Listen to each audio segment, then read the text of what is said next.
Hey, Transfer Cats.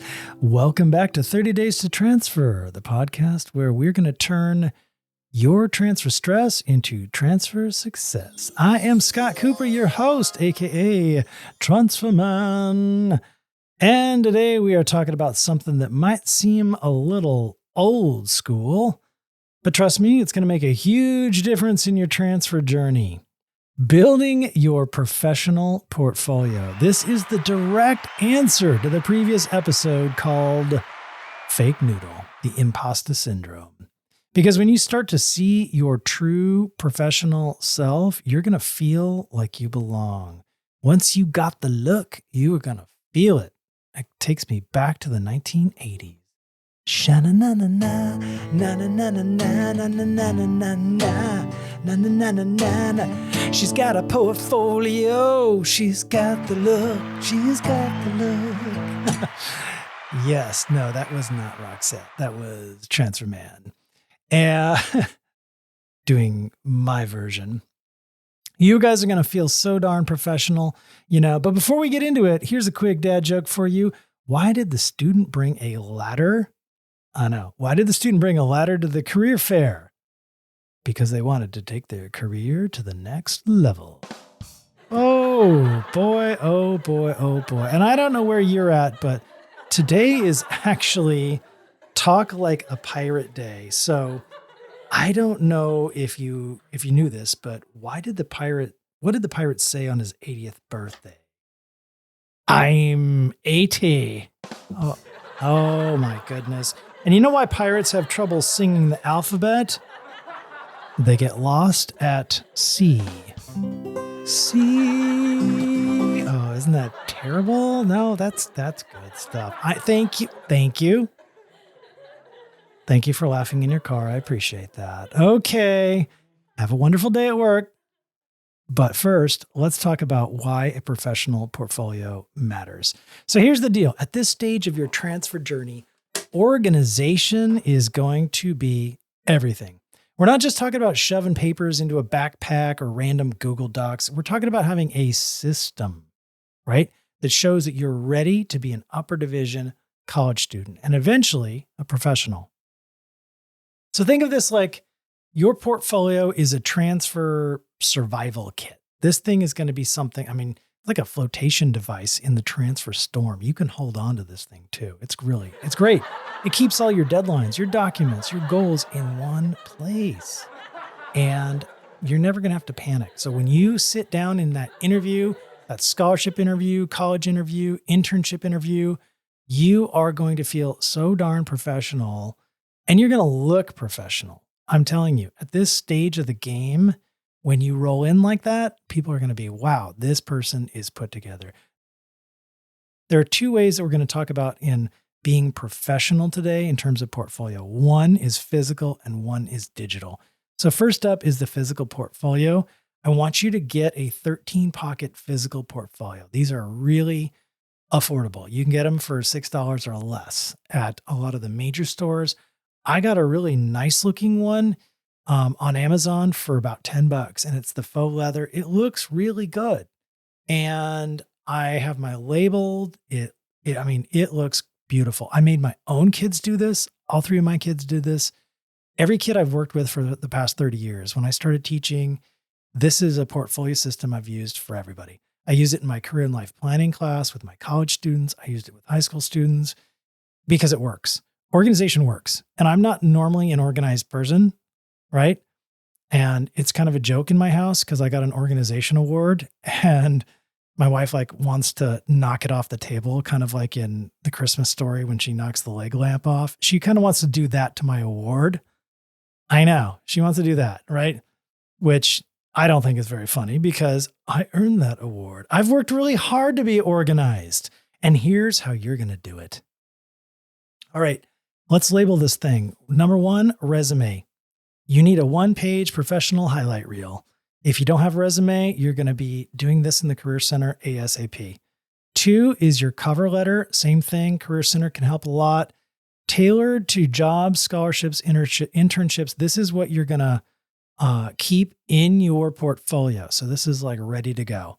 or examples are ready to go, or ones that you've previously used.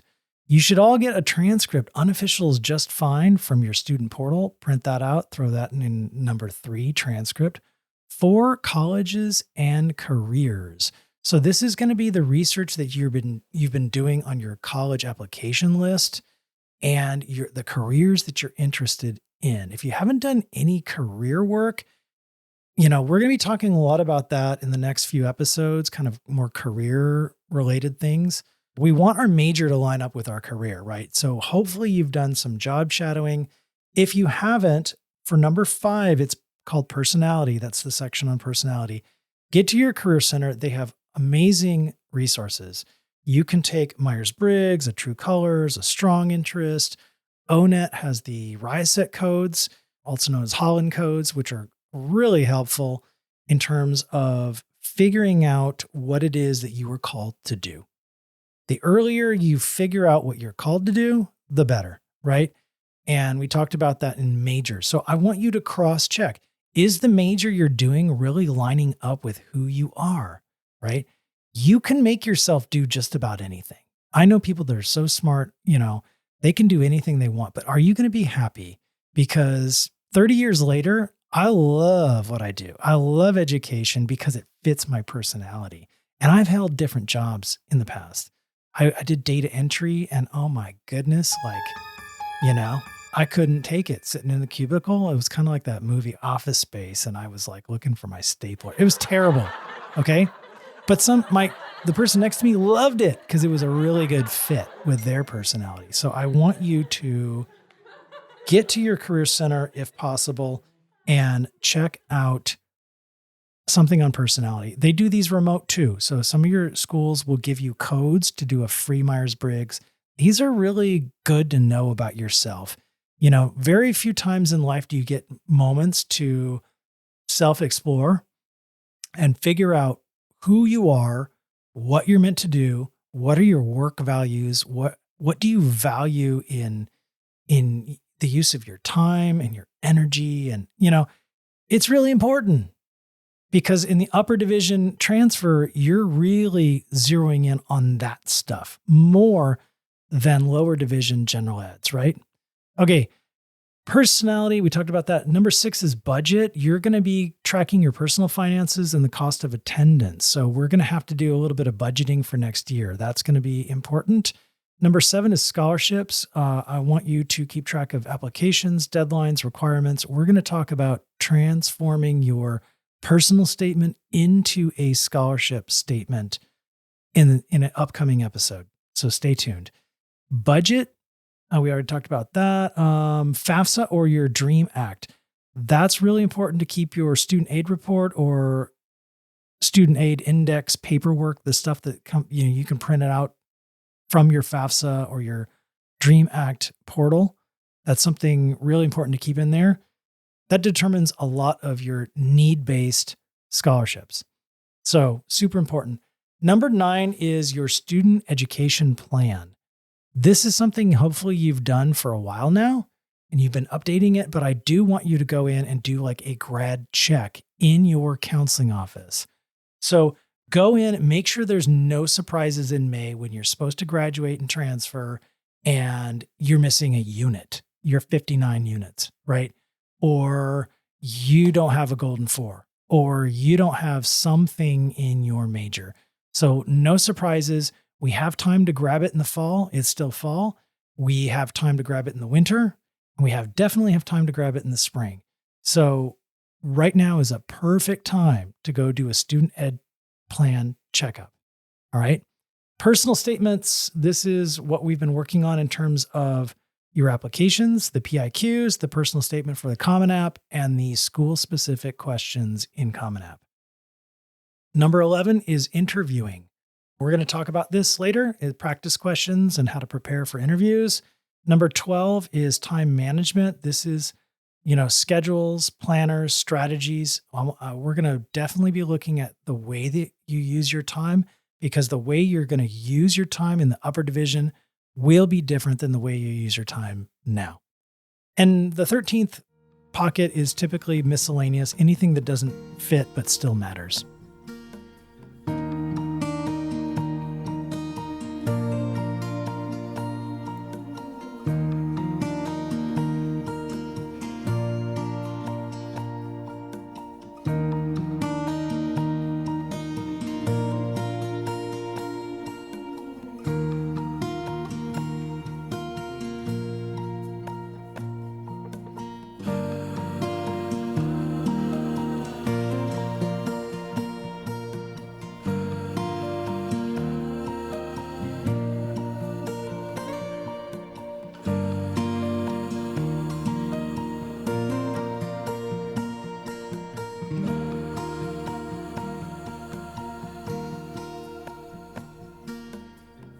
All right, pro tip, keep this portfolio updated every semester. It's a snapshot of your growth as a student and future professional. You can even add like excellent schoolwork, Dean's List, honor roll certificates, your college degree, your AAs and stuff can go in here. Majors like music, art, architecture, things like that already do this for their major. Think of this like a professional life portfolio, not just for a single subject. All right, now let's talk about the digital portfolio. Let's talk digital. You're going to be creating a Google Drive folder with the same 13 labels. This way you can access everything from anywhere, your laptop, phone, campus, computer. Bonus, well, when deadlines pop up like scholarships, admissions, transfer applications, you can quickly pull the files you need without hunting through old emails or random downloads. So make sure you name your documents clearly, the title of, the document, and then also typically the date. I like to use dates where if I'm doing drafting of documents, essays or things like that, you would put the 6-digit date like 06/01/25 or whenever you edited it. Keep your documents labeled so that you can tell chronologically which came first and second. This makes you look super polished and professional, and you are going to thank yourself later.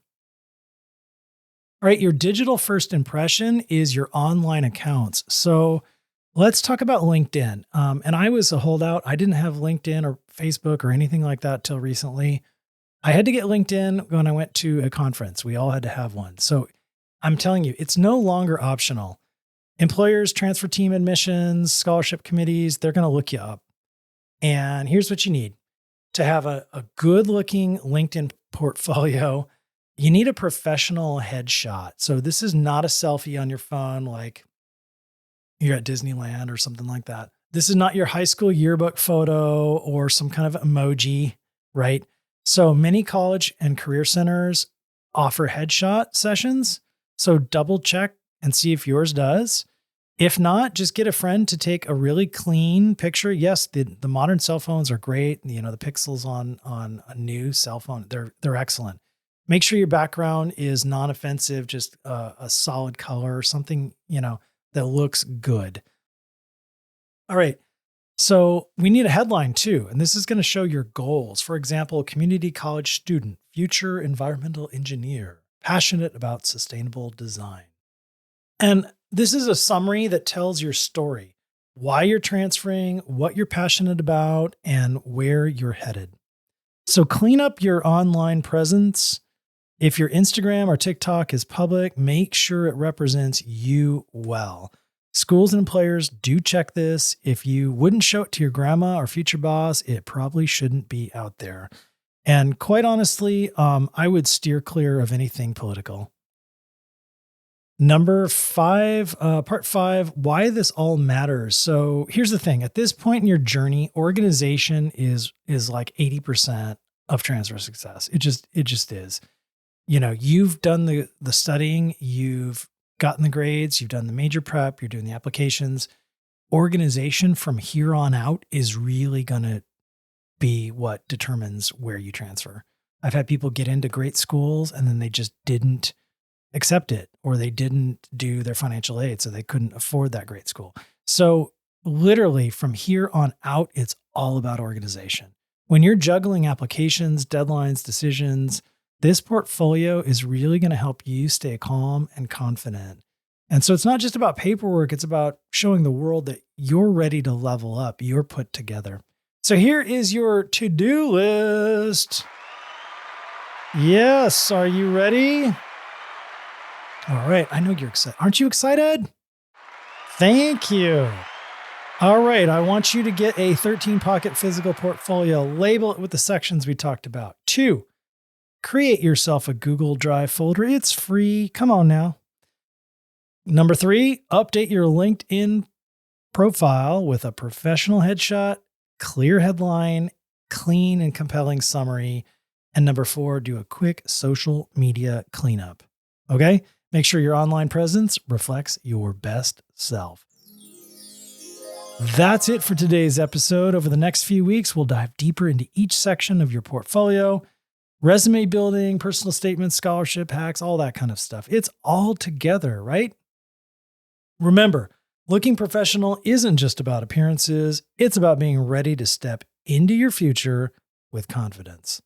I am Scott Cooper, your transfer man, à ton service, and I will see you next time. Now go start building that portfolio. You have got this. Do it.